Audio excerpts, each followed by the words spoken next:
Torsion. This is a complicated topic even for steel type thing.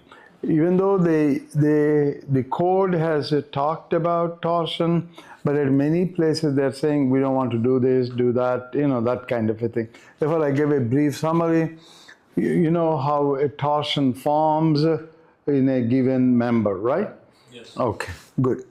The bending moment in a particular direction becomes a torsional moment in a direction perpendicular to that first bending moment, and this is common when you're dealing with three-dimensional frames, for example, and all our frames are three-dimensional, even though we design it as a two-dimensional.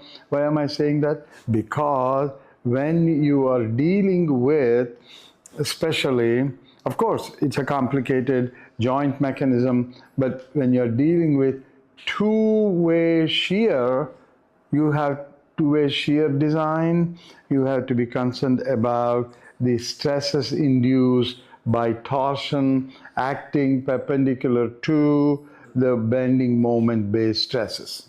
So that's why I'm mentioning that. For beams with integral support, torsion is found at the support surface.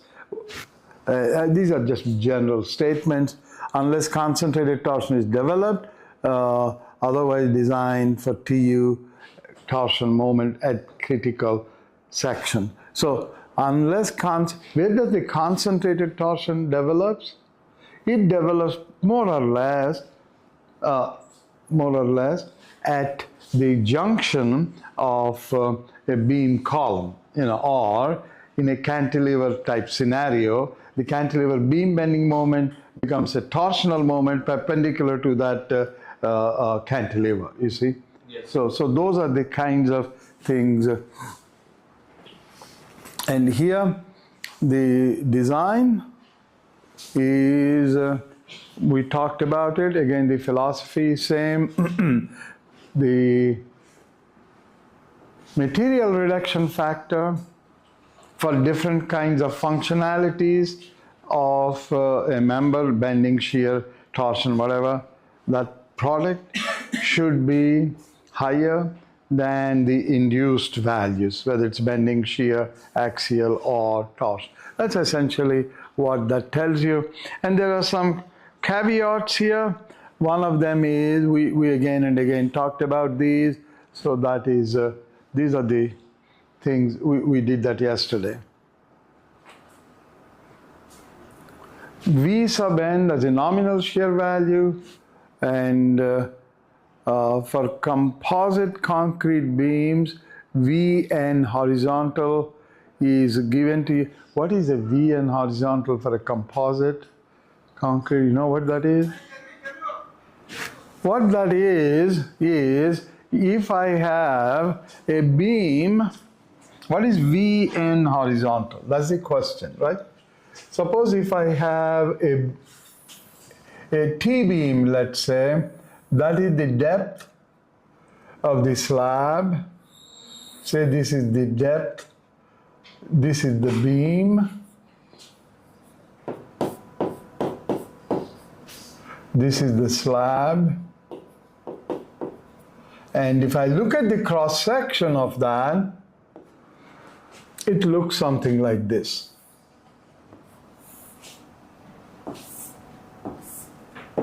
Right? That is a T-beam, what they call. So, what is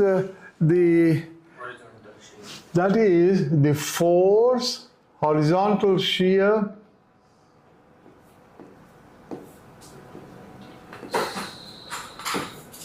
this is the horizontal shear that we are talking about. At the interface of the... So, unless that horizontal shear is fully transferred from the beam to the slab or vice versa, unless that happens, otherwise you are not really having a full composite action, right? I always give my graduate students, forget about my undergraduate students, you know what? Suppose I have Suppose I have two blocks stacked one over the other.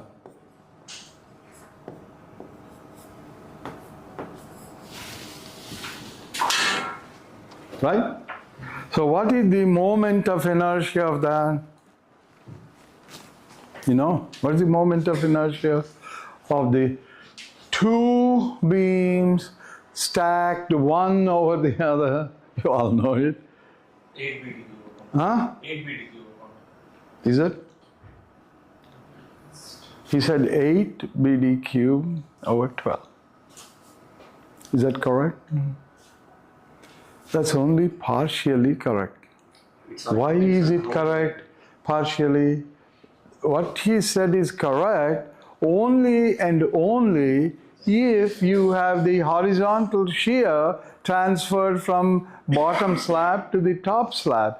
It is incorrect if you don't have the horizontal shear transferred from bottom to the top. So what he said was 8 BD cube over 12. That's what he said. I said that's partially correct. You know what he did? Combined the He combined the depth. And he said 112 BD cube, D is equal to 2, 2 DD. Okay, wonderful. But that's only valid if the force is transferred from the bottom to the top. If it is not so, then it will be only what? 2 BD cube over 12. Under what condition it is 2 BD cube over 12? When the horizontal shear is not transmitted from the bottom slab to the top slab, right? I don't think you are convinced. That is the mindset. Okay. In the two blocks will act as a separate members. That's exactly right. You see, if I look at, this is my first top beam, this is my second beam that is at the bottom, right? So, when it bends, what happens to the top beam? It is going to, I don't have the, how do I clear this now? Add is this. Clean. Okay, I'll draw it here. I'll draw a very large. So when the top beam bends, it is going to bend like this. Oh, come on. How do you erase that, sir? So there's an option of eraser. There is, I know. But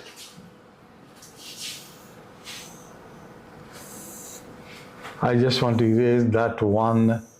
Sir, the erase button. Next to clear. Next to clear. This one. Yeah, yes. Will you erase the whole thing? No, sir. And drag the marker over there. No. You can use your hand also. Huh? Hand also. Anyway.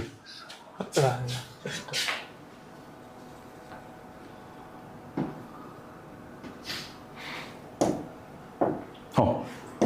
Oh, good. Okay, look. What?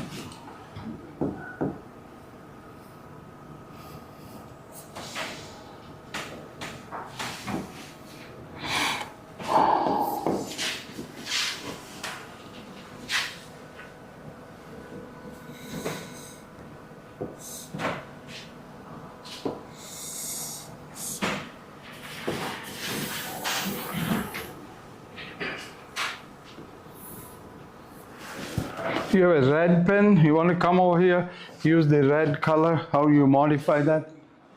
I want to use a red now. Pin that drop down, you can select Okay. the color. Okay.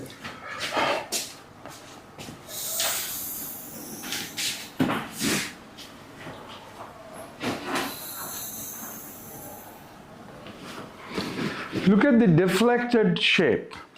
Top one is black color. The bottom one is the red color. If I do not have proper shear stud, that would transfer the force from the bottom to the top, then I only have 2, for this scenario it's only 2 BD over 12.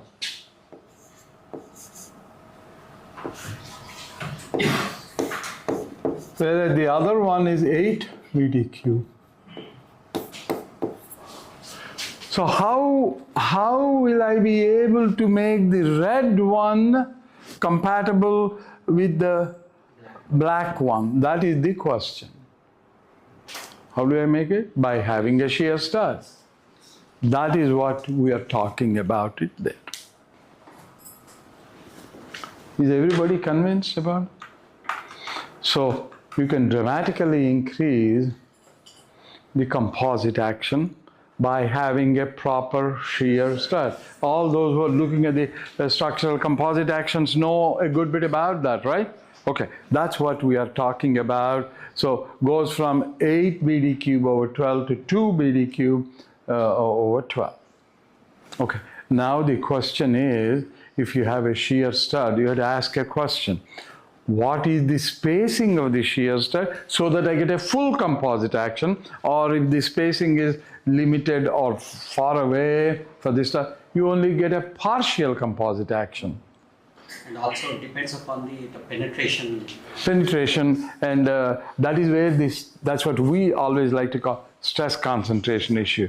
It depends on the penetration. He said it wants to transfer full force from bottom to top, top to bottom. But it cannot transfer because there is not adequate resistance, in which case it would crack around the stud, and then you lose that. That is what is known as structural composite action. Okay, that is what we were talking about. Was it? And also, in composite, will try to keep the neutral axis closer to the junction of flange and. That is, yeah, that is if you're dealing with a T-beam or an L-beam or things like that. We like to keep, remember the MC over I principle? I want to optimize the C value as much as I can so that my stress, whether it's in tension or compression, is not going to be overly skewed. If I'm very close to the top, my tension will be very, very high, or vice versa. So that is why you need to have some kind of a balance. So anyway, getting back here, so that is what is called a structural composite action. And I think I told you, I'd love to repeat, when my Senator Rockefeller asked me to work on a composite, I thought this is what he was talking about. I didn't have any idea this is in 1985. So after I got into it, then I realized, whoops, what am I getting into, you know. So, all right, so here there are some rules that are talking about the horizontal force transfer, shear force transfer is a little different from the bending based shear transfer, and I want to emphasize it very heavily that the interlaminar shear transfer, which is known as the bending type shear, you know, is about, in composite, is about 20, 24, again it varies a little bit, KSI. Whereas the in-plane shear transfer, that's what this is very, very low.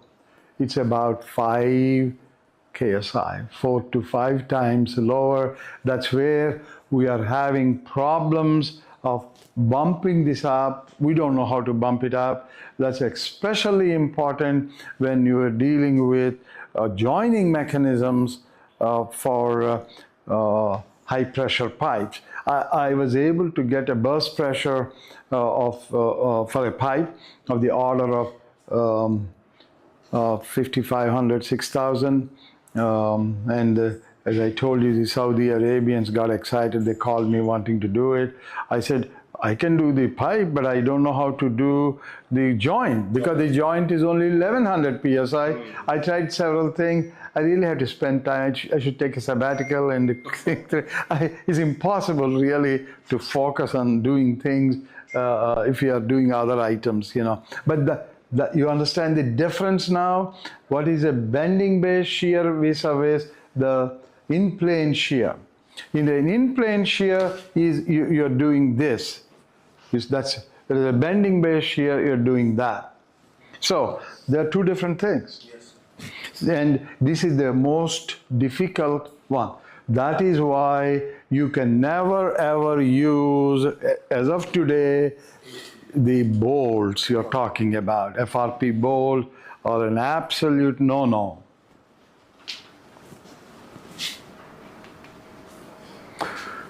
Two-way slabs. Well, first of all, what is a two-way construction? Let's start with that. What is the difference between a one-way and a two? I don't know whether I had put an equation or not. I'm not sure I did. Maybe not. So the important message here is this. Somewhere I did. I know when I'm extensively, elaborately explaining the two-way thing which will come, I did put it. Okay. What is a one-way versus two-way? If you look at first of all, in simplistic terms, forget about the math part of it. In simplistic terms, if I have a slab, that is two-dimensional, of course. If I have a slab, and this is supported, of course, at all these places, and there is a load acting there. So this, what does it do? This has a resistance coming from the beam action in this direction and also a beam type action in this direction. So I have two kinds of beams acting one over the other, right? So from a layman's point of view, what does it mean? My delta, deflection that is, let's assume it's a square slab. That is the deflection, right? Which is, let's say for discussion purpose, PL cube over 4080I. In a crude sense, not in any, I have one eye coming from this, I have another eye coming from this, and then that is, roughly speaking, roughly 2 times the stiffness or eye value in one direction, right? Wrong. For this case, why? Because you, in addition to that, you have torsional stiffness. That is, you see where the torsion is coming? That's why I said the bending in this direction is equal to the torsion in this direction. So now let me give you the equation. So the equation is the del 4 equation, we call it.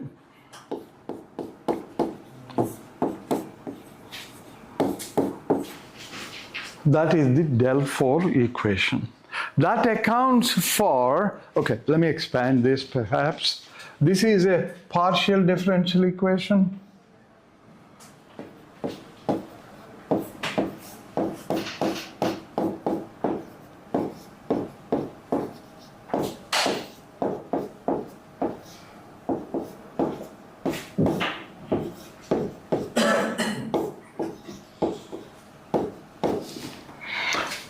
That is for isotropic materials. I need to qualify all these things.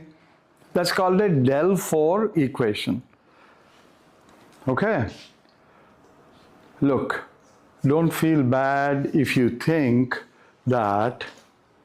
So, this, what I explained here, is essentially corresponding to this term and that term. If you look at your beam, this term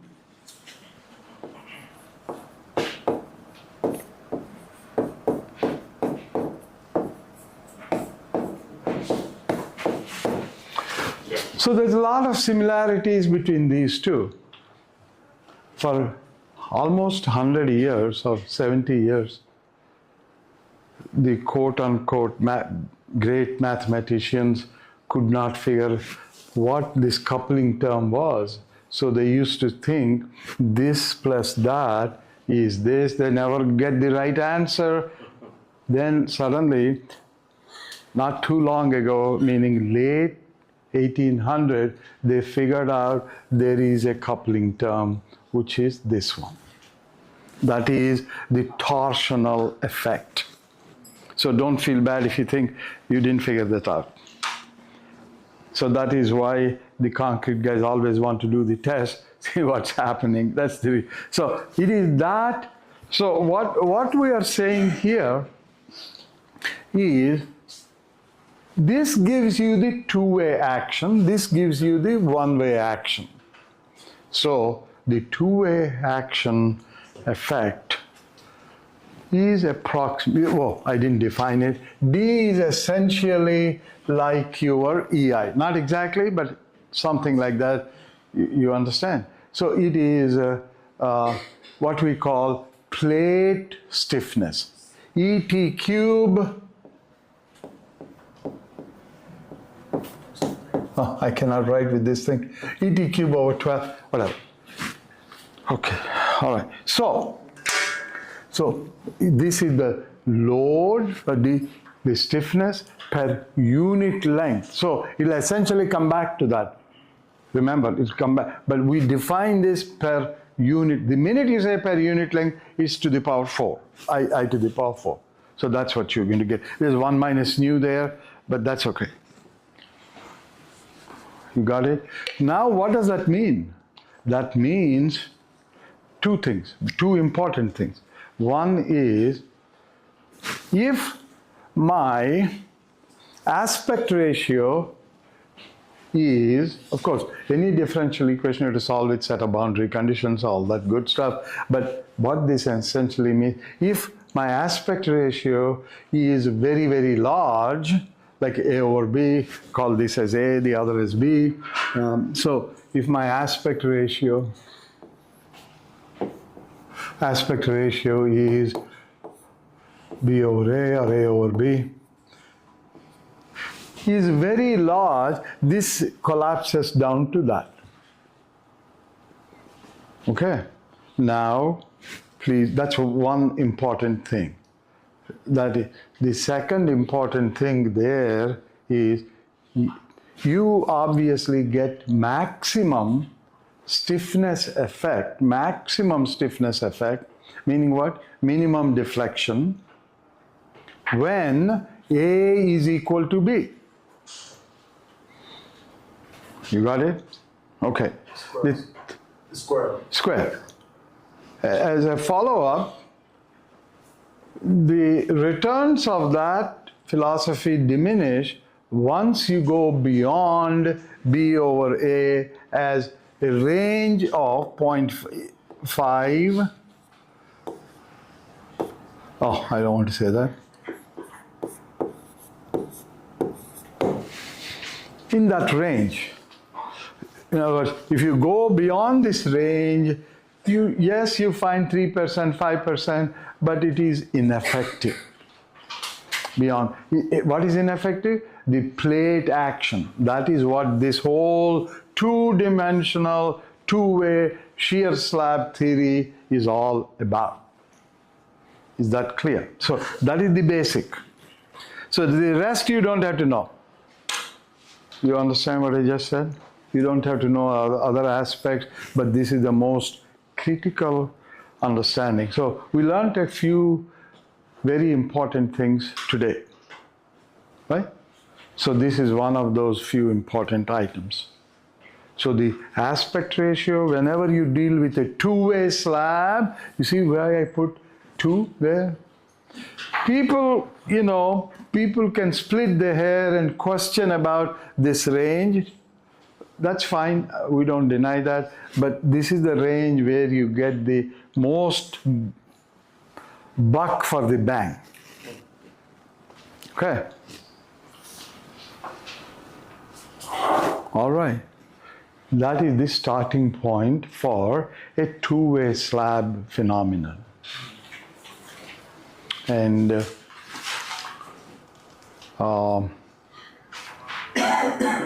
people like Euler went wrong with that, you see. So they're all like you and me. They're nothing different, in my opinion. You learn it. Focus is all that is needed, and you make some mistakes, you correct them, move on in life. So for the two-way, that's where what is the two-way direction, two directions with and without beam. Now I'm going to complicate it. Have you seen, I don't know, I have never seen, you build a waffle slab in this country? We do. You do, okay. But not nowadays it's not very common. Okay. But in the olden days, if you go to big function halls and you were... That's the British influence, I guess? Yes. Okay, yeah. A waffle slab is where the beams, with and without beams, we are talking. And what they are saying is that, you have beams like that, and then you have beams like that. That is called a waffle slab. And obviously that increases the capacity, this and that, and then decreases the thickness that you need for the floor system and all that good stuff. And The ancient British architecture shows these kind of slabs. yeah. But they are no longer doing that. Yeah, now with the post-tension system that is available, It's coming back? you are able to go longer. No apple slabs. No, okay, yeah. Farm work-wise, it's very, very tedious, cumbersome. Yeah. So that is Looks beautiful though. yeah, they look good. Yeah, true. So that is where the two comes from the plate action. Okay. So you can modify this, you can optimize this in terms of spacing and the depth, all those kinds. So a slab would deflect as a dish with the corners lifting up. Therefore, if you are a designer, please make sure, always, if I have go look at a Timoshenko book, it'll tell you. So the corners get lifted up, say due to a load. Therefore, they put radial things with reinforcement like that. You see, that's what they do. So tie it down. So I always love to go to a Timoshenko book and take a look at it. You will see that very, very clearly in the plate, Yeah. He was a Ukrainian. Yeah. He worked at Berkeley. I'm sorry, Stanford. I never told you, I had the pleasure of sharing a room, office, with not Timoshenko, but his colleague by name R.P. Davis. R.P. Davis was so rich, he didn't need a job, but he worked. I was, 25, 26, he was 85, 86, and he was a retired dean of engineering up by then. So, no exaggeration, he would come to the office. All he would tell me is, "Good morning, sir," He'd go to his work. He won't lift his head till 2 o'clock. He's at 85 or 84, and then he would go home. Yeah, and more important than that, there are two things of him. More important than that, he was really the father of geomechanics. He wrote the first textbook in geomechanics under the name of Foundations. Then he also wrote fantastic book in bridge engineering and a couple of other books. But you know, even more important than that, he is a no-nonsense guy, right? So he was the dean for about almost 30 years. That's unheard of in US. It may be true here, I don't know, but impossible because people are so independent. Anyway, he was, I think, something like mid-20s. He was one of the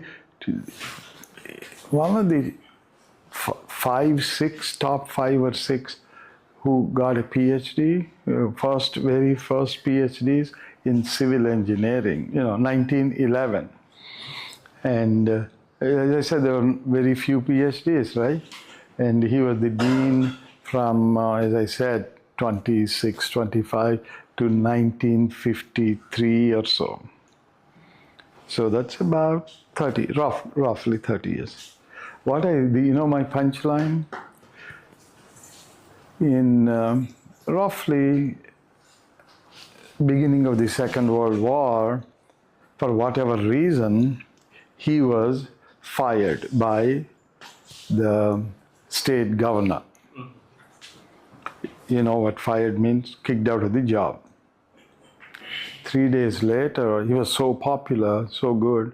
3 days later, the state legislators told the governor that you reinstate or you will be fired. Wow. That's the impact that he's created. Wow. Yeah. So, my message is he wrote some fantastic books. You have to always view my statement in the context of 1930s, not in the context of 2030s, So you did right. He and R.P. Davis and Jacobi are the original ones who pioneered the foundation aspects much well before Terzaghi. Much well before. Yeah. My father hosted Terzaghi for the foundation dam issues of Polavaram Dam. That's back in 1948. Yeah. So, a lot of credit given to Terzaghi, but I give credit to R.P. Davis for the geotech engineering in the name of foundation. He wrote the book as foundation engineering. Yeah. So, flexure, two-dimensional. Slabs deflect as a dish. Effect of concentrated loads, openings, voids are allowed in the design. Drop panels must project. These are all design guides. They must project at least 1/4 of slab thickness, extended at least 1/6 of the span from the center to center in support directions, extended not less than the development length of GFRP. For shear, drop panel on all 4 sides must be extended at least equal to slab thickness on all 4 directions. So the drop panels are important and they need to be following these kinds of guidelines. Where do you need the drop panel? Column where the, right. Why do you need the drop panel? To minimize punching shear. That's where we are.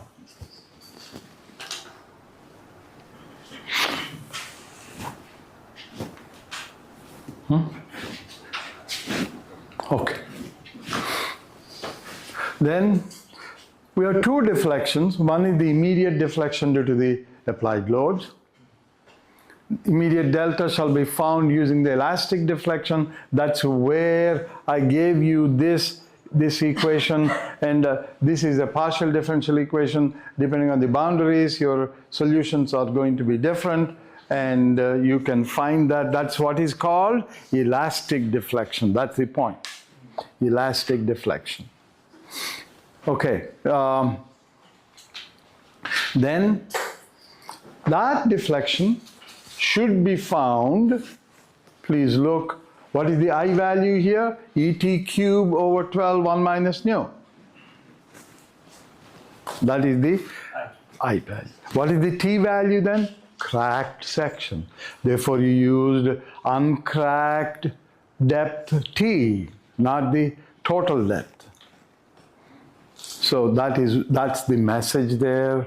So the key words are, that's why I put it in the bold letters, uppercase, cracked section I value, where I effective is given there. Cracked section is not a failed section. They're two different things. Creep and shrinkage, the delta is 0.6 times the immediate deflection, and that sigma value is given to you, if you remember, 2 for 5 years. 1 for, right, creep coefficient, right. So this is all part and parcel of your two-way slab design. GFRP intention under sustained part of service load must satisfy elastic cracked section analysis under unfactored is the word, sustained load. The unfactored sustained load is 100% dead load, 20% live load. And we have seen this equation many times, MC over I. That's about it. That is M, that is C, this is I. So again, we saw this.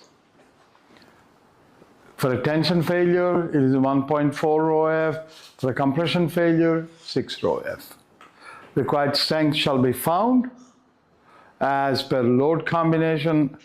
I gave you the table, right? Yesterday, slide number 150 something, analysis procedure. So this mode thing is the same thing for the checking of tension controlled or compression controlled in analysis. I told you many times, let me repeat, I have no control in terms of load selection. That is nothing to do with the code that is given as per the ASCE 7.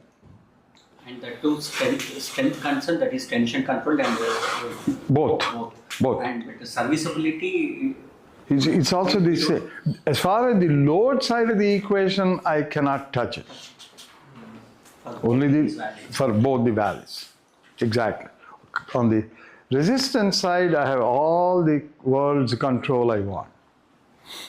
Same thing with you all too. Otherwise, you're going to go all over the map, you know. But the ratio of rho F over rho FB was greater than 1.4. That was compression controlled. Yeah, look. See, the point is this. That is, what they are saying is, if I say rho F should be greater than rho FB, for example, there are many parameters that come into play when you are defining these. That is why they give a 40% leeway. You see how they think? If you really want a compression or tension control, this is what you need to do. That's what they say. Then it should be less than. Yeah, it should be less than that. Right. That's what Yeah. Okay, the procedure is given to you. For slabs supported by columns, walls, there were some C1, C2, L are given. I will show you those in my next two slides. Clear span, C1 is the dimension of the rectangular column in a span direction for which moments are found. C2 is perpendicular to that C1. And you will see that, I think I have it here in the next slide or two. A column strip is defined as design strip, like I indicated to you on that green board. That is the strip we are talking about in direction L1, main direction, and perpendicular direction known as L2. So the middle strip is a design strip bounded by two columns. Panel is bounded by a column, beam, or wall center lines, and that is what is given to you right there. Full composite construction supporting two-way slab. A beam includes that portion of the slab on each side, or only on one side, depending on the L beam or a T beam type thing.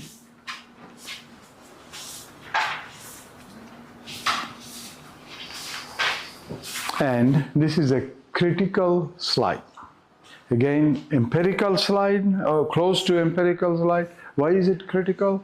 If you want to avoid all kinds of analysis and come up with what portion, what fraction of the moment is resisted by the slab, what fraction is resisted by the beam, and this is what they do. Again, empirical, approximate, but definitely reasonably accurate. Not 100%, but good enough for design purposes. So that is adjusted by this ratio. B1 over B2, B1, B2, beam width of compression face measured in the direction of the span. B2 is the one measured perpendicular to the direction of the span. So that's how it is defined. EF, effective slab width, again, very, very well defined. You see, column width plus the distance on each side for no drop panel case. Column width plus distance from each side, whatever other H over 2, that is for case, that's right. So here are a few more rules, and we did look at that. I don't need to go over this again. Evaluate for the one-way slab, for the two-way slab, shear in the column vicinity, concentrated load reaction area as per 22 point, that's a chapter 22, section 6. Two-way shear is resisted by D, critical parameter B0, where B0 need not be closer than D over 2 to the edge.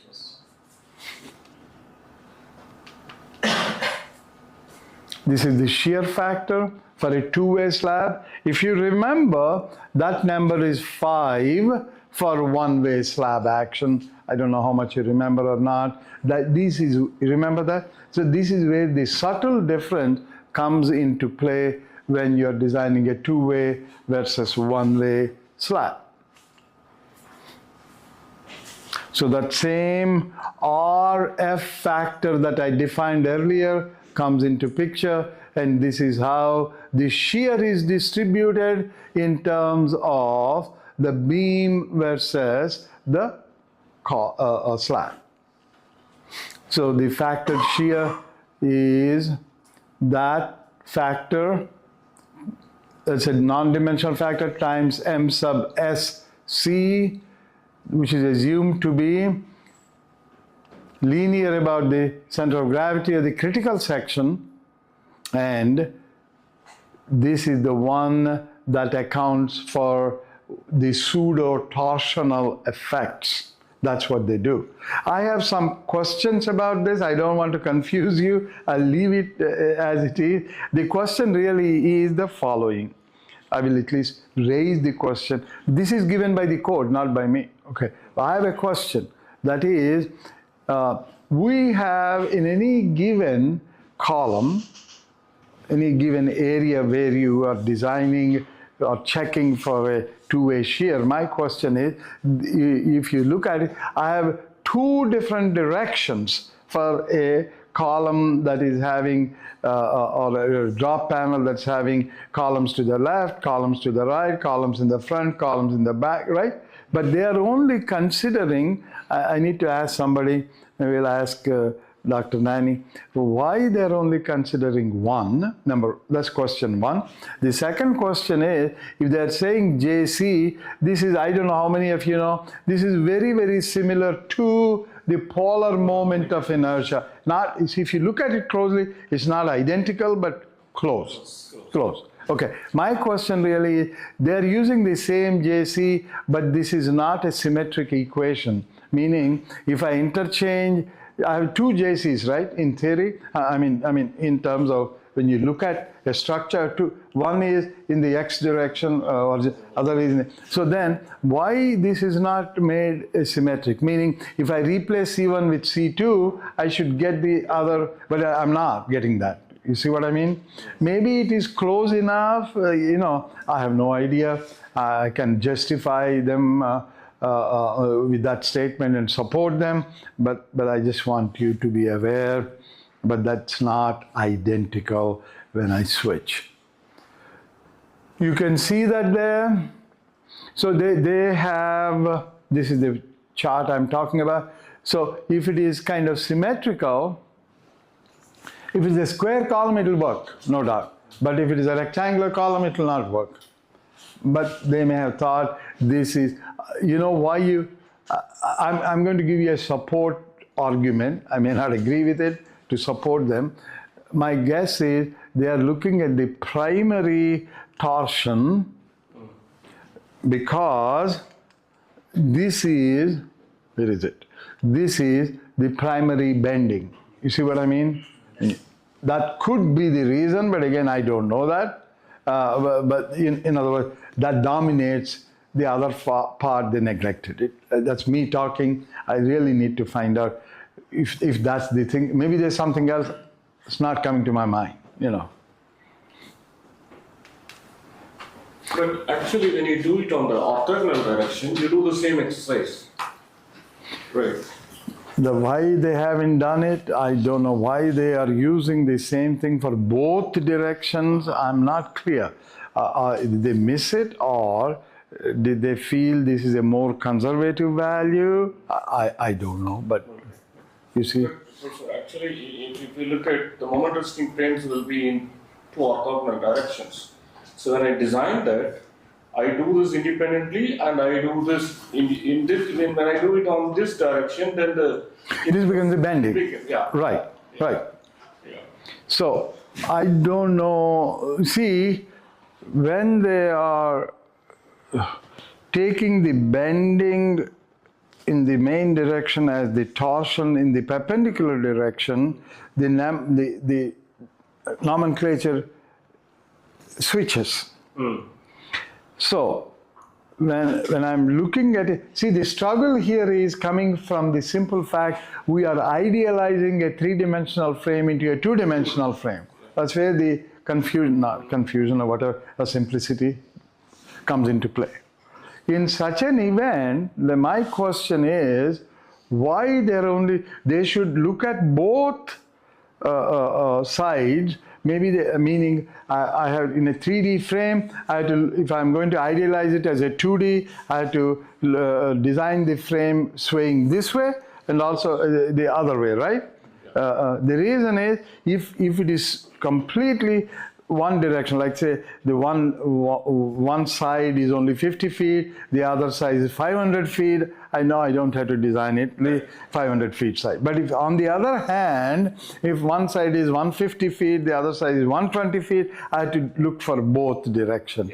So I don't quite understand how they arrived at it, but I'll leave it there. I'm just pointing out my concern, nothing to do. I'm not challenging the code, you know. Okay. So, again, this is the standard design approach we have been talking about. The numbers are different.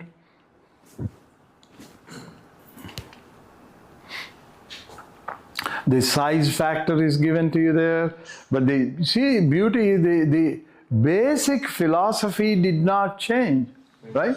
It didn't change. And at the same time, they are not allowing you to use tie and a strut mechanism. See? And we gave you the reasons why they are not allowing you with the strut and tie mechanism. And one other thing, as I indicated earlier, this number is 10, not 5, which is 5 for a one-way slab action. They have relaxed it a good bit, wonderful, for a two-way action. Okay? So those are some minor minor means minor in the sense for, two-way shear strength is resisted by section with the D and assumed critical parameter B0 and need not be closer than D/2 to the edges of the columns or change in the thickness of the drop panels. So we are not, I shouldn't have used the word omitted, we are not getting there because of certain uncertainties. So these are the design steps. So estimate beam slab dimensions.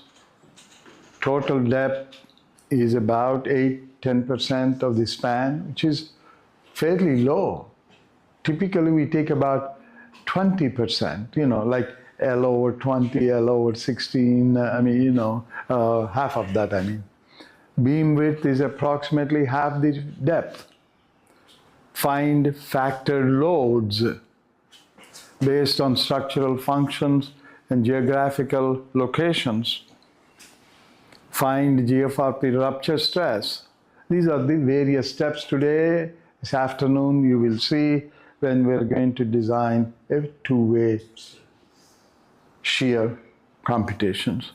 Verify with respect to force and moment equilibrium equations as a final check. Additional check, complete crack width to satisfy the limit state. Find long-term creep and validate the limit state. Verify creep rupture limits. We'll go through all these steps today. Depth for shear, no strut and tie methodology, and check for GFRP stress development and bond, which is we are not checking it. As long as you satisfy the development length, those two are automatically checked. That's about it. In terms of the theoretical part, we will translate that into the design part this afternoon. Sure. Any questions? I know we normally break at 1. We have taken questions. It's already 12:55. So if you have any questions now or from the audience there, we can discuss.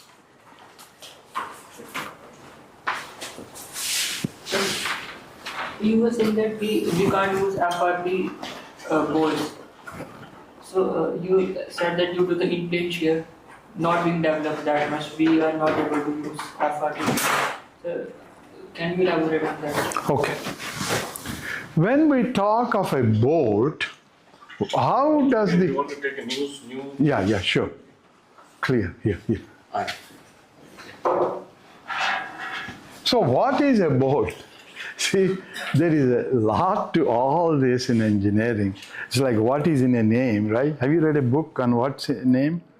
Okay, like that, I can write a book on what is in a bolt.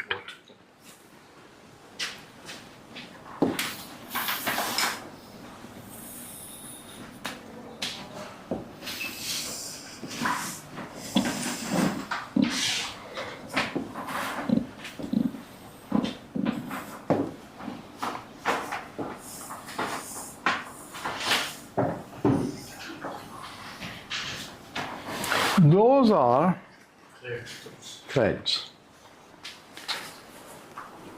How does, it always asks a fundamental question, how does a force transfer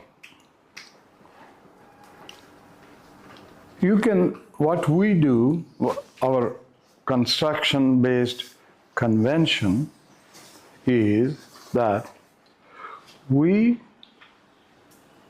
tighten the bolt with a hand, what we call that as snug fit. Right?